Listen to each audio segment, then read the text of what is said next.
Senhor presidente, companheiros do movimento de bombeiros e policiais, eu tenho acompanhado e apoiado a luta de vocês desde o início, tenho acompanhado ela quase diariamente através do capitão Lauro Boto, que é meu companheiro de luta e de partido.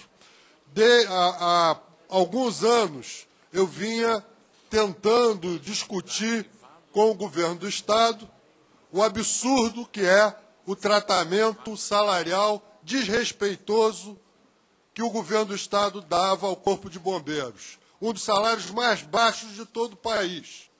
Por outro lado, também um profundo desrespeito de terem retirado os bombeiros da Defesa Civil e colocado os bombeiros para tapar buraco na Secretaria de Saúde.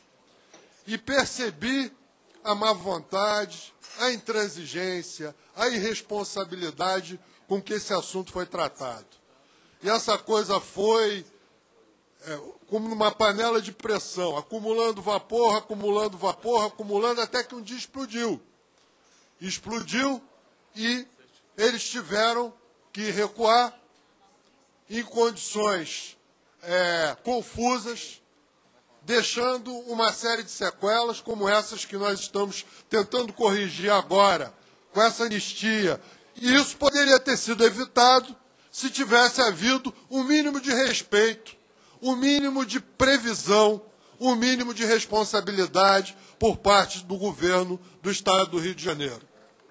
Agora, nós vivemos uma situação muito parecida e até com certos agravantes em relação à questão da PEC 300. Eu estive recentemente no Ministério da Justiça para discutir esse tema. E a resposta foi a seguinte: não, Sirki, você tem que entender que são 50 bilhões de reais. Depois eu vi que eram 40, não sei se 40, 50, digamos que sejam entre 40 e 50 bilhões de reais a mais. E o Ministério do Planejamento entende que não é possível o governo federal contribuir com os governos de Estado nesse montante. Então não é viável, é impossível, vocês estão pedindo uma coisa que não é possível. Aí eu perguntei, bom, não é possível esse ano, mas no ano passado era possível. A base do governo, sob instrução do então governo Lula, que para todos os efeitos permanece, autorizou que se aprovasse no Senado e na Câmara a PEC 300. Então, como algo que no ano passado não era possível, esse ano, depois das eleições, atenção, depois das eleições, se torna impossível.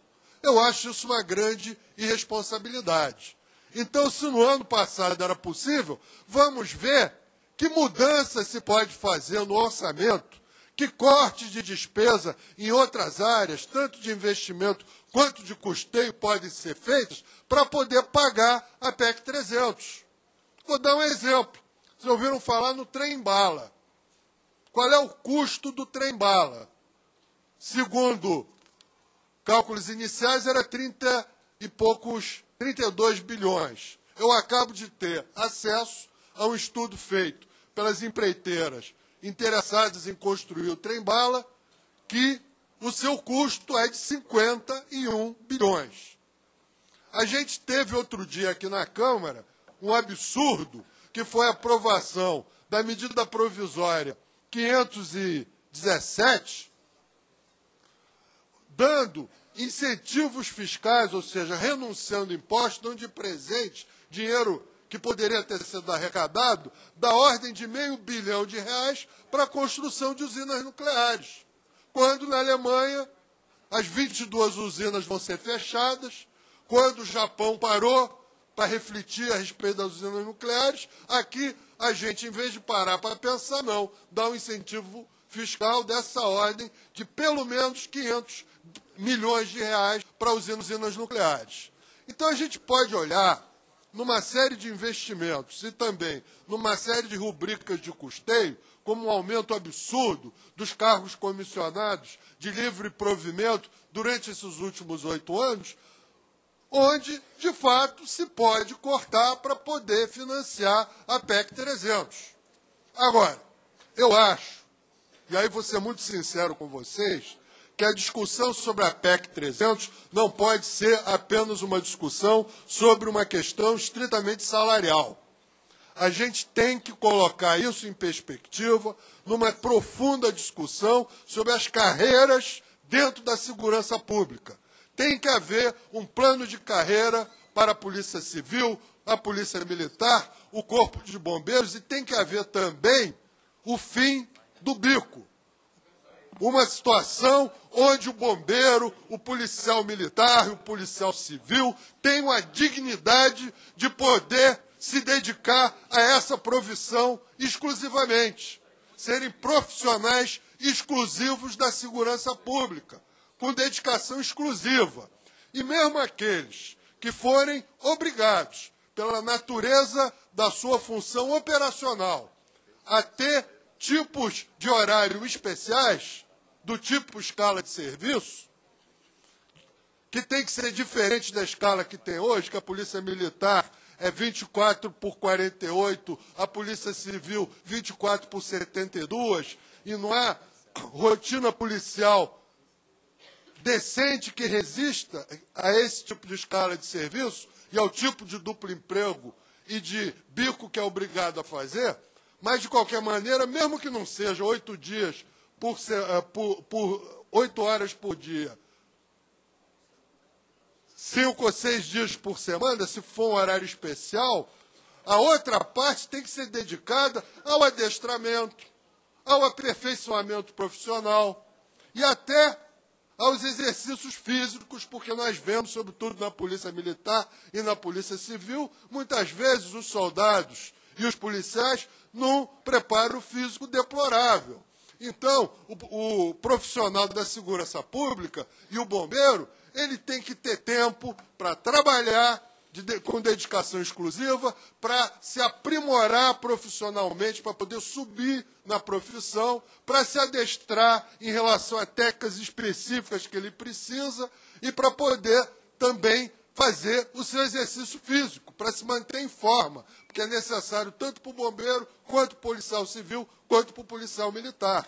Então, nós temos que aproveitar essa luta e esse momento da PEC 300 para ter uma profunda discussão sobre carreiras na segurança pública e rotinas de trabalho na segurança pública. E, finalmente, o seguinte, eu sei que os estados brasileiros têm situações diferentes. São Paulo é uma coisa, Maranhão e Piauí é uma outra coisa. Então, essa solução da PEC 300 tem que vir, sim, do governo federal. Tem que ser criado um fundo igual ao Fundep para a educação. O que o Fundep faz? Ele complementa o salário dos professores até um determinado patamar. Então, nós temos que ter um fundo de segurança que complemente os salários dos policiais civis e militares e bombeiros nos estados até o nível do Distrito Federal, conforme foi previsto na PEC. Isso pode ser feito numa certa graduação. Eu acho que é uma questão a ser negociada. Mas, de qualquer maneira, eu acho que não pode mais continuar essa situação. Não pode mais continuar essa situação de uma coisa que era viável economicamente no ano passado e deixou de ser agora. Porque, senão, os problemas, a luta dos bombeiros no Rio de Janeiro, com todos aqueles incidentes e tensões que se verificaram, vai acontecer em escala nacional, multiplicado por 10 e envolvendo policiais civis e militares armados.